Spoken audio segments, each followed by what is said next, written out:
This business of ours is an exciting business. And one of the core things that we've got to realize is that this business does not really respect tradition.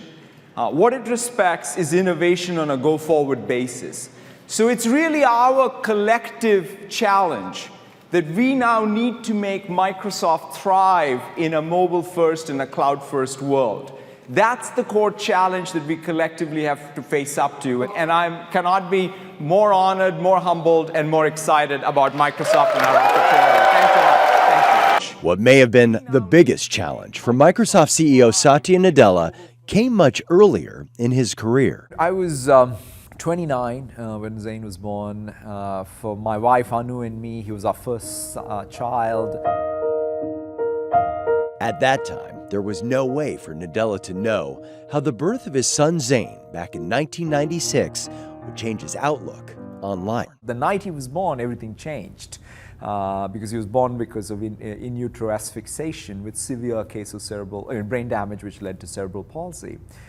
And then, in all honesty, for a few years thereafter, I was really thrown, a real curveball because all my plans were out, and I sort of said, why did this happen to me? What happened to us? Questions that continued as Zane grew.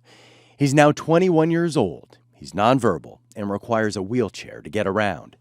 Nadella says for him, watching his wife put together a team of doctors and therapists all dedicated to help Zane changed everything. And that's what I think ultimately woke me up to recognize that nothing happened to me.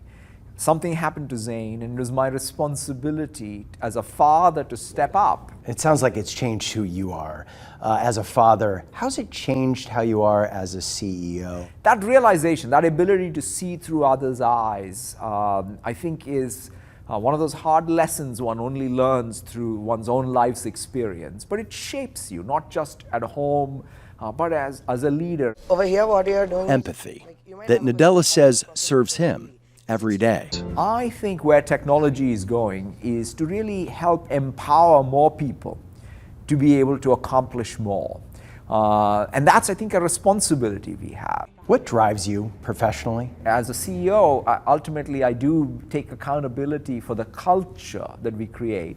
The 100,000 plus people in the company, I want them all to be able to find this Microsoft platform to be useful in them finding deep meaning in their work. What drives you personally as a husband and a father? The importance of being able to find that harmony between your life and your work, I think is so important. Are you getting closer? Some days I get, and some days I regress it, but each day I try to get better.